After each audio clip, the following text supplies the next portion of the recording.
Subscribe करें fully for world YouTube channel को और साथ दिए गए बेल आइकन पर भी क्लिक कर लीजिए ताकि मेरी हर आने वाली वीडियो आप तक पहुंच सके। अस्सलाम वालेकुम दोस्तों, आप देख रहे हैं fully for world YouTube channel. मेरा नाम है आजम। इस वीडियो में दोस्तों हम बात करेंगे वैक्यूम पंप के बारे में, जिसके ऊपर मुझे बहुत ही ज्यादा कमेंट्स मिले कि सर वैक्यूम पंप कैसे बनाया जाता है और कौन से कंप्रेसर का हमें वैक्यूम पंप बनाना चाहिए। जैसा कि आपको पता है कि रेफ्रिजरेशन एंड एयर कंडीशनिंग में वैक्यूम पंप का जो इस्तेमाल है वो काफी ज्यादा है। इसकी काफी ज्यादा हमें जरूरत पड़ती है जब हम रेफ्रिजरेटर को किसी लीकेज टेस्ट करना चाहें, किसी भी चीज की, रेफ्रिजरेटर की, इंडोर यूनिट की या आउटडोर यूनिट की लीकेज टेस्ट करना हो तो हम वैक्यूम पंप जो है, इसे आप प्रेशर पंप भी कह सकते हैं, हम इसके जरिए से प्रेशर देकर लीकेज जो है वो टेस्ट करते हैं। और इसके अलावा हम जब सिस्टम को वैक्यूम करते हैं, यानी कि सिस्टम में जितनी भी एयर है वो सारी बाहर निकालनी हो, तो तब भी हमें वैक्यूम पंप की जरूरत जो है वो काफी ज्यादा पड़ती है। तो ऐसे में आप कह सकते हैं कि वैक्यूम पंप जो है वो रेफ्रिजरेशन एंड एयर कंडीशनिंग में बहुत ही अहम, आप इसको टूल्स भी कह सकते हैं, बहुत ही अहम चीज है ये। तो यहाँ पर अब मैं आपको बताऊंगा कि आप वैक्यूम पंप कैसे बना सकते हैं। यहाँ पर एक वैक्यूम पंप मैंने ऑलरेडी बनाया हुआ है, तो ताकि आपको समझने में आसानी हो इसलिए वो मैं यहाँ पर आपके सामने लेकर आया हूँ। अब यहाँ पर जो है एक छोटा मेरे पास ये है 66 का ये कंप्रेसर है, तो कह लें कि एक बड़ा 6 से थोड़ा सा बड़ा साइज होता है 66, और एम्ब्रेको का है, शायद आपको देखने को मिल जाए यहाँ पर। जी हाँ, तो ये जो कंप्रेसर है, अब ये मेरे पास कंप्रेसर है, आपके पास ऐसे ही जो भी कंप्रेसर होगा, नेशनल हो, डैनफोर्स हो या किसी भी कंपनी का हो, आप वैक्यूम पंप बना सकते हैं। लेकिन मैं आपको यहाँ पर ये कहना चाहूंगा कि आप छोटे जो कंप्रेसर है उसका वैक्यूम पंप ना बनाएं, लेकिन चल आपका जाएगा, लेकिन ये है कि वो प्रेशर देने में थोड़ा सा टाइम लेगा, उसके अलावा ये वैक्यूम करने में थोड़ा सा ज्यादा टाइम लगेगा, लेकिन काम करेगा। लेकिन छोटा जो है वो इससे बेस्ट है कि आप मैक्सिमम जो है वो 1/4 का या 5 का जो वैक्यूम पंप है आप वो बनाएं। अब यहाँ पर ये है, इस पे आपको पता है कि यहाँ पर एक साइड पर एक ही आपको लाइन देखने को मिलती है और एक साइड पर 2 लाइनें। अब इसमें 2 सेक्शन है और 1 डिस्चार्ज है। अब जो मैंने वैक्यूम पंप ऑलरेडी बनाया हुआ है मैं आपको वो दिखाता हूँ, उसमें आपको आसानी से समझ आ जाएगी कि आप वैक्यूम पंप कैसे बना सकते हैं।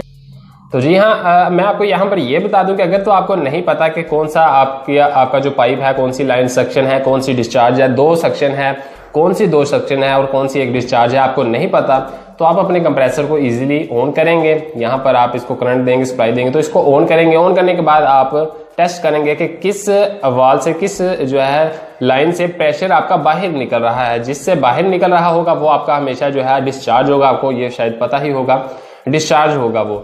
तो वो है आप साइड पर कर लें, वो है डिस्चार्ज आपका। बाकी 2 जोन से भी बच गए, वो इधर हो जहां पर भी हो, 2 जो बच गए वो आपके दोनों के दोनों सक्शन यानी कि प्रेशर जो है वो यहाँ से सक करेगा और आगे से जहां से डिस्चार्ज कर रहा है वो आपका डिस्चार्ज है, वहां से प्रेशर बाहर निकालेगा।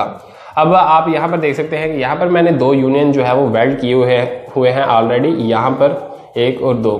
अब यहाँ पर इस साइड पर अगर आप देखेंगे तो ये जो है ये मैंने डेड किया हुआ है, यहाँ से डेड किया हुआ। और डेड ये क्यों किया हुआ है मैं आपको ये भी अभी बताऊंगा। आप शायद यहाँ पर देख सकते हैं ये डेड है, यहाँ पर सोल्डरिंग जो है वो करके यहाँ से डेड कर दिया गया है। अब इसके जो है सेक्शन, एक ये सेक्शन है और एक ये सेक्शन है, और ये जो है ये डिस्चार्ज है। डिस्चार्ज के ऊपर 1 लाइन लगा दी, सेक्शन के ऊपर 1 लाइन लगा दी। अब सेक्शन आप ये लाइन आप इधर लगा लें या इधर लगा लें, वो कोई प्रॉब्लम नहीं। लेकिन आप अगर ये लाइन यहाँ पर लगाएंगे तो ये वाला वाल आपको डेड करना पड़ेगा, आगे से जो है वो ब्लॉक करना पड़ेगा आपको। अगर आपने इधर लगाया हुआ है तो ये वाला वाल जो है मैंने ये वाला डेड किया हुआ है। तो उम्मीद करता हूँ आपको समझ आ गई होगी कि ये आपने 2 सेक्शन है, सेक्शन में से आपने कोई से भी 2 वाल आप कह लेंगे, 2 साइड है, कोई सा भी एक जो है वो आपने डेड करना है सेक्शन का, और एक पर आपने नोजल जो है वो आपने वेल्ड कर लेनी है, यूनियन वेल्ड कर लेना है। डिस्चार्ज के ऊपर तो आपने लाजमी करना ही करना है। अब ऐसे में आपको पता चल गया होगा, लेकिन अगर हम ये डेड ऑफ नहीं करेंगे तो फिर होगा क्या, मैं आपको ये भी बता दूं। अगर ये आप ओपन ही रहने देंगे तो फिर ये होगा कि आप जब इसको वैक्यूम करेंगे, वैक्यूम करते वक्त जो है आपकी एयर यहाँ से भी अंदर आती रहेगी, यहाँ से आती रहेगी, और जाहिर सी बात है जब एयर आती रहेगी और यहाँ से डिस्चार्ज होती रहेगी तो आपको नहीं पता चलेगा आपका वैक्यूम हुआ है या नहीं हुआ। तो आपके सामने यही शो होगा कि अभी तक वैक्यूम नहीं हुआ।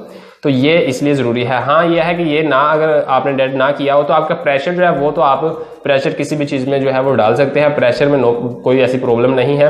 वैक्यूम करने में आपको फिर प्रॉब्लम होगी अगर आपने एक साइड सेक्शन की डेड नहीं की। तो ये डेड इसलिए आगे से क्लोज की है, इसके आगे जो है हमने सोल्डरिंग कर दी है तो अब यहाँ पर जो है मेन चीज वो है गैस वेल्डिंग। अब आपने ये गैस वेल्डिंग के जरिए से ही करना है।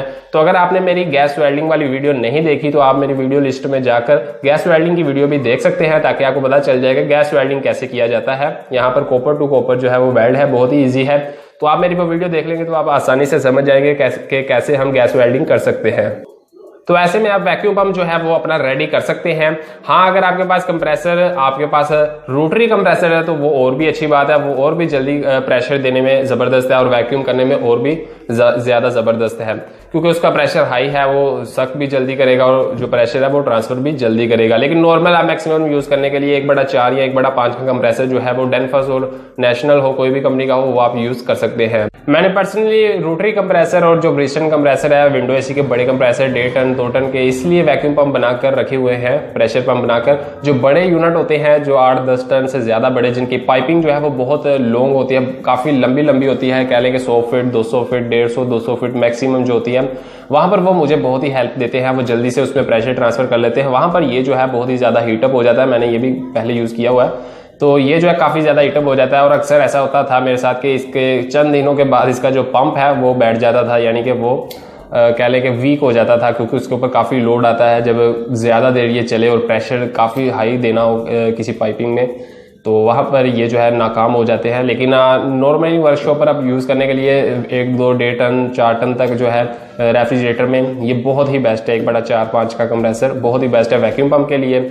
और वो जो मैंने रखे आपको मैंने बता दिया कि वो मैं बड़े यूनिट को, अगर कभी बड़े यूनिट का काम करना होता है तो वो वहां पर जो है बहुत ही हेल्पफुल साबित होते हैं। वहां पर उसको वैक्यूम भी जल्दी कर लेते हैं हम और प्रेशर भी आसानी से दे देते हैं।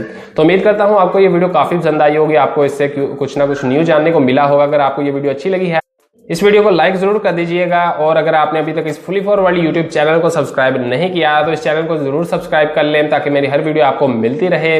तो मैं आपसे मिलता हूं अगली वीडियो में। Thank you so much. Allah Hafiz.